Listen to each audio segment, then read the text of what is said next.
Un groupe de femmes menace une adolescente noire, ignorant qu'elle a été entraînée par son père militaire, et se repent immédiatement.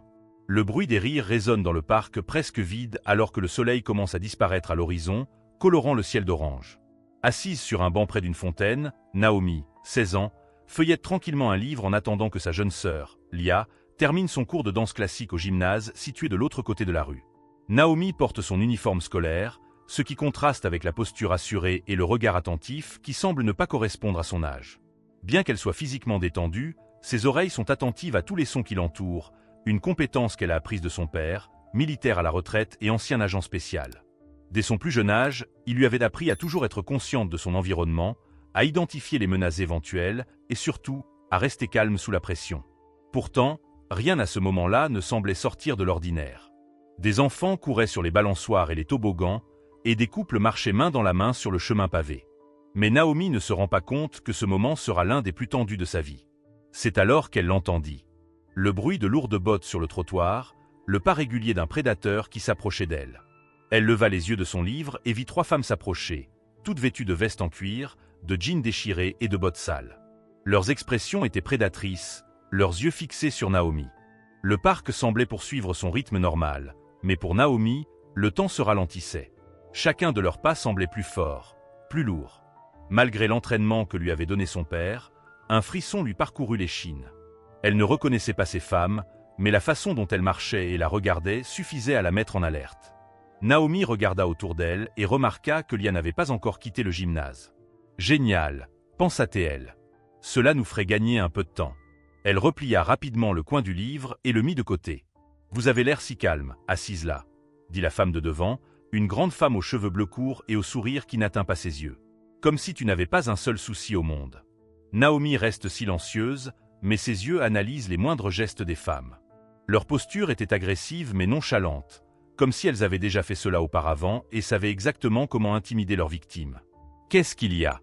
poursuit la femme en faisant un pas en avant. « Tu es devenue muette ?»« J'attends juste ma sœur, » répondit Naomi, d'une voix ferme mais calme. Les 2 autres femmes se mirent à rire, mais la chef resta sérieuse. « Attendre sa sœur ? C'est gentil. Nous devrions peut-être attendre avec toi. » Naomi perçoit le ton ironique et menaçant de leur voix, mais garde son calme. Son père lui disait toujours « Contrôle ta respiration, contrôle ton cœur. Si tu perds cela, tu perds tout. » Elle inspira lentement et répondit « Je ne pense pas que ce soit nécessaire. » Elle est presque dans les vapes. La chef penche la tête, les yeux fixés sur Naomi, comme si elle essayait de décrypter son calme. « Tu es courageuse, hein ?» dit-elle. Mais le courage n'est pas toujours une bonne chose. C'est alors que la femme la plus petite du groupe, avec une cicatrice sur la joue, s'approche encore plus. « Voyons si tu es encore courageuse quand nous nous approcherons. » Naomi sentit sa respiration se ralentir. Elle ne se leva pas, mais ajusta légèrement sa position sur le banc, un mouvement presque imperceptible pour quiconque n'a pas Dieu exercé. Mais ces femmes l'avaient remarqué. « Qu'est-ce que c'est que ça ?» demanda la femme aux cheveux roses en riant. « Tu te prépares à quelque chose ?» Naomi ne répondit pas. Elle savait que les mots ne feraient qu'envenimer la situation. Elle se concentrait sur le calcul de la meilleure façon de réagir. Ses yeux observaient les sorties du parc, la distance jusqu'au gymnase et les espaces environnants qui pouvaient être utilisés pour la défense. C'est alors que la meneuse fait un nouveau pas en avant. Cette fois, elle était assez proche pour toucher Naomi si elle le voulait. « Tu sais ce que je pense ?» dit la femme. « Je pense que tu te crois meilleure que nous. » Tout habillée, à attendre sa petite sœur. « Je parie que tu n'as jamais eu à te battre pour quoi que ce soit dans ta vie. » La femme à la cicatrice rit et se rapproche encore plus. « Et si on te donnait une leçon, pour que tu apprennes le respect ?» À cet instant, Naomi sentit tout son corps entrer en état d'alerte. Le monde autour d'elle se brouillait, comme si seule elle et ces 3 femmes existaient. Elle se leva lentement, les mains visibles. « Es-tu sûre de vouloir faire ça ?» demanda Naomi, d'une voix ferme et contrôlée. Les femmes s'arrêtèrent un instant, visiblement surprises par son ton. Mais cela ne fit que les irriter davantage. « Vous vous moquez de moi ?» s'esclaffe celle aux cheveux bleus. « Vous êtes sérieuse ?» Avant qu'elle ne puisse réagir, Naomi recula d'un pas, ajustant sa posture. Elle se souvint des paroles de son père, « Laisse toujours l'autre faire la première erreur. Utilise-la à ton avantage. » Le chef s'avança le premier, essayant d'attraper le bras de Naomi. Mais Naomi était prête. D'un seul geste, elle tourna son poignet hors de portée de la femme, utilisant son propre élan contre elle. La dirigeante trébucha, tombant presque au sol. « Qu'est-ce que » commença-t-elle à dire, mais ne parvint pas à terminer avant que Naomi ne se remette en mouvement. Les deux autres femmes avancèrent en même temps, mais Naomi avait déjà calculé ses actions. Elle esquiva le coup de poing de l'une d'entre elles, et d'un coup de jambe, déséquilibra l'autre qui tomba à la renverse sur l'herbe. Un petit groupe de personnes commence à se rassembler au loin, certains sortant leur téléphone portable pour enregistrer. Mais Naomi ne se laisse pas distraire. Le parc semble figé, les trois femmes sont prudentes et réalisent qu'elles ont sous-estimé leur adversaire. « Je te l'avais bien dit », dit Naomi, la voix claire et sans la moindre trace de colère. La chef de gang, visiblement furieuse, se lève difficilement. La saleté de son blouson de cuir semblait symboliser l'humiliation qu'elle venait de subir devant ses compagnons et le petit groupe de badauds qui s'était mis à observer la scène de loin. Ses yeux sont fixés sur Naomi, qui se tient calmement mais fermement. « Tu vas le payer, ma fille », grogna la femme aux cheveux bleus en rajustant sa veste et en s'essuyant le visage. Les deux autres se regroupent, essayant encore de comprendre ce qui vient de se passer. La femme aux cheveux roses, qui se massait l'épaule après la chute, plissa les yeux en direction de Naomi. « Pour qui te prends-tu » s'écria-t-elle. Naomi ne répond pas tout de suite. Son père disait toujours « Parler trop, c'est l'erreur de celui qui veut prouver quelque chose. Reste silencieux. Laisse tes actes parler pour toi. » Prenant une profonde inspiration, elle évalue les mouvements des femmes. Elles étaient désorganisées, mais la colère les rendait dangereuses. C'est alors que Lia apparaît dans l'embrasure de la porte de l'académie de ballet. La petite silhouette de la jeune fille, tenant son sac à dos rose et une paire de baskets à la main, ne semblait pas à sa place dans ce décor tendu. Lia regarda sa sœur, puis le groupe de femmes, comprenant que quelque chose n'allait pas. « Naomi, qu'est-ce qui se passe » demanda Lia, la voix hésitante. Le cœur de Naomi se serre. Elle devait protéger sa sœur, mais elle savait aussi qu'elle ne devait pas montrer qu'elle avait peur. « Lia, retourne à l'intérieur » dit Naomi, la voix calme mais chargée de fermeté. Lia hésita, mais le sérieux du visage de Naomi la fit reculer jusqu'à l'entrée de l'académie, où elle resta à l'observer, mal à l'aise. « Ah, c'est pour ça que tu es si imbu de ta personne, hein » taquine la femme aux cheveux bleus en désignant Lia. « Tu veux montrer à ta petite sœur à quel point tu es forte ? Et si on lui faisait un spectacle ?» Naomi sentit une vague de colère traverser son corps, mais elle la maîtrisa rapidement. « Le contrôle est ta plus grande arme », disait son père. Pourtant, les paroles du chef dépassent les bornes. « Si j'étais toi, je partirais d'ici tout de suite », dit Naomi, son ton calme cachant la détermination farouche de ses yeux. Les femmes rient, mais cette fois-ci, le rire semble plus forcé. Elles sont agacées, mais elles commencent aussi à comprendre que Naomi n'est pas une adolescente comme les autres. « Tu crois que tu peux nous faire peur ?» taquina la femme aux cheveux roses en s'avançant à nouveau. Cette fois, Naomi prit l'initiative. D'un seul geste, elle esquiva l'attaque et attrapa le bras de la femme, le tordant dans un angle qui la força à s'agenouiller en poussant un cri de douleur. Avant que les autres ne puissent réagir, Naomi lâcha la femme et recula de 2 pas, gardant ses distances. « Je t'avais prévenu » dit-elle d'une voix basse mais ferme. La femme aux cheveux roses rampa en arrière, tenant son bras blessé, tandis que les deux autres semblaient plus prudents à présent. Le petit attroupement autour d'eux grandissait, quelques personnes filmaient discrètement avec leur téléphone portable. Naomi savait que cela pouvait compliquer les choses, mais sa priorité était de protéger Lia et elle-même. C'est alors que la femme à la cicatrice, la plus silencieuse du groupe jusqu'à présent, s'approcha rapidement, essayant d'attraper Naomi par les cheveux. Mais Naomi avait vu venir le coup. D'un geste agile, elle esquiva et utilisa l'élan de la femme contre elle, la poussant durement au sol. La femme tomba sur le côté, gémissant en heurtant le sol dur. La chef recula un instant, évaluant la situation.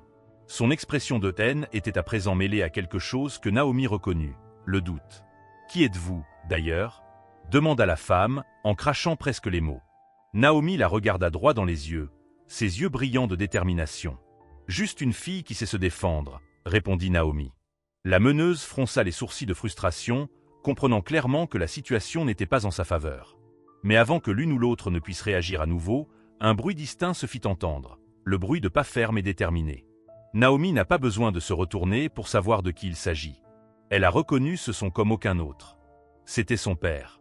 Le bruit des bottes de combat d'Elias, le père de Naomi, résonne dans le parking vide. Il portait son uniforme militaire décontracté, une épaisse veste de camouflage et des bottes noires cirées, et avait la posture de quelqu'un qui a l'habitude de contrôler les situations tendues. Ses yeux sombres évaluèrent rapidement la scène. Naomi debout, confiante mais alerte. Lia près de la porte du gymnase, les yeux écarquillés par l'inquiétude, et 3 femmes visiblement abattues, étalées sur le sol et essayant encore de comprendre comment un adolescent avait réussi à les maîtriser. Elias était un homme de peu de mots, mais sa présence suffisait à changer la dynamique de n'importe quelle situation. Les femmes du gang le sentirent immédiatement. Le chef, qui jusqu'à présent s'efforçait de garder une façade de contrôle, fit instinctivement un pas en arrière. « Que se passe-t-il ici » demanda Elias, sa voix grave tranchant le silence. Naomi se détendit légèrement en entendant la voix de son père, mais garda une posture ferme. « Ils ont essayé de m'intimider, papa, » dit-elle sans hésiter en désignant les femmes allongées sur le sol. « Et ils ont menacé Lia. » L'expression d'Elias ne changea pas, mais quelque chose dans son regard s'aiguisa lorsqu'il entendit le nom de sa fille cadette. Il s'approcha de Naomi et posa une main ferme mais rassurante sur son épaule. « Tu vas bien » demanda-t-il en la regardant droit dans les yeux. « Oui, je vais bien » répondit Naomi avec fermeté. Mais ils n'étaient pas vraiment amicaux. Elias acquiesça, puis reporta son attention sur les femmes. Sa posture calme mais intimidante semblait prendre toute la place. « Vous avez 2 minutes pour expliquer pourquoi vous êtes ici et menacer mes filles » dit-il en croisant les bras. La meneuse tente de retrouver son calme. Elle s'avança, bien qu'hésitante, et tenta de parler avec assurance. « Ce n'était qu'un malentendu » commença-t-elle, mais sa voix faiblit sous le regard intense d'Elias. « Je n'ai pas l'impression qu'il s'agisse d'un malentendu » interrompit Elias, le ton bas mais plein d'autorité. « Tu n'as aucune idée de ce que tu viens de faire, n'est-ce pas ?» La femme aux cheveux bleus, qui se frottait encore la poitrine à l'endroit où Naomi l'avait frappée, laissa échapper un rire nerveux. « Ce n'est qu'une adolescente » murmura-t-elle. « Ce n'est pas si grave. » Elias se pencha légèrement en avant, gardant les yeux fixés sur la meneuse. « Tu crois pouvoir intimider n'importe qui, mais tu t'es trompé de personne aujourd'hui, » dit-il avec un calme qui semblait plus menaçant que des cris. Naomi n'est pas une simple adolescente. Elle a été entraînée par quelqu'un qui sait exactement comment s'y prendre avec des gens comme toi. Les mots d'Elias flottaient dans l'air comme un avertissement. Le chef tente de cacher son malaise, mais ses mains nerveuses le trahissent. « Nous n'avons pas peur de vous » lança-t-elle, mais sa voix semblait moins ferme qu'elle ne l'aurait voulu. Elias se contenta de sourire, mais ce n'était pas un sourire amical. « Vous n'avez pas à avoir peur de moi.